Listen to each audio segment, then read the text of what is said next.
G'day everyone, welcome back. Today is the exciting day we get to fit the new exhaust system to the bike, the new slip-on and link pipe. Now, what do you call it?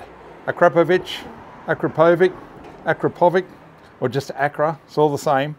No need to argue over it. It's just a brilliant system built for this bike, looks fantastic, sounds fantastic. First we're going to use the instructions for the slip-on, for the removal of the exhaust, and then we're going to switch to the link pipe instructions and do that whole thing, then finish off by putting the new slip-on on the back. So let's get to it. There is some assembly required, but not too much. And there are a few spots in there when they say just do things up finger tight, which is what we're doing here. So once you've got slip-on to that point, brackets on, heat shields on, clamps on, and you need to put that to one side because next you've got to start on the link pipe. Fair bit of undoing that needs to be done. And take off this heat shield for a start. You can see when you take off the heat shield, got this mechanism here. Obviously not required once we put a link pipe in, but we need to release it so we can get the whole thing off. So for that, you'll have to get into your spanners. You'll need a 10mm. Okay, next is your clamp here and your O2 sensor. Bolts can be done up quite hard, and if you haven't got the bike on a pit stand like I haven't, has been known for people to pull the bike on themselves. Gentle with your O2 sensor, take your time, it will eventually pop out. Next you want to get your bracket bolts out, then around to the other side of the bike for number 3 right near your stand. Next you want to remove the little servo motor. Little rubber strap that holds it in. Just move your wiring out of the way. Servo motor just pops out then. Now these cables here are the two you can see down the bottom. I just need to take this cover off here, and it's all fairly straightforward. Don't be intimidated by it. You can see in there those two cables. Just pop them out. You can move the little servo motor if you need to get this one out. Leave your servo motor there for a second, and back down to here. You can now start to pull them through. Don't go at it like a bull at a gate. Gently pull it all through like that. Servo motor cover back on and pop it back into its little home.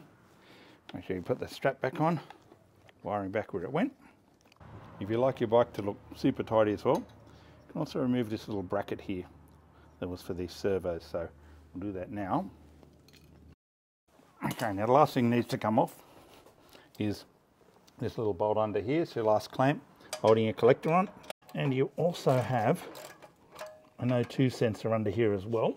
Now it's time to slide this baby out. And there we have it. And this is how it now looks once you've forklifted the cat out of the way. This product does not meet emission compliance required for street or highway use. You just put them on finger tight at the moment. Do not over tighten them, otherwise you're going to have a struggle getting your pipes on. Then we get this baby on. Well, again, it's always advisable not to pull the bike on top of yourself. Just leave them finger tight at the moment. Sit them on, and then put your little O2 sensors in. Both sides. Do not tighten up your clamps at this stage. Now the fun bit, fitting this gorgeous muffler. I haven't over tightened those at the moment. I just wanted to stop them wobbling around a bit while I just check to make sure I've done everything correctly. And the instructions say to torque these clamps to 14 Newton meters. Now, I do have a torque wrench. Not everyone does. And look, they're clamps, right? You don't over tighten them because they're just clamping. You don't under tighten them because you don't want everything coming off. You don't have one, don't go panicking. I don't believe people will probably argue with me. So just so you know what's going on behind here, you can see that this mount that you put on over here, now that will move even when it's tightened it because of the dampener bolt system. So make sure you use the correct bolt for that. It's one with the thread missing. You can also see behind the muffler there's a spot where that actually clips in, and when you put your bolt through, it all goes together and holds nicely. It doesn't go together like that, it's not right.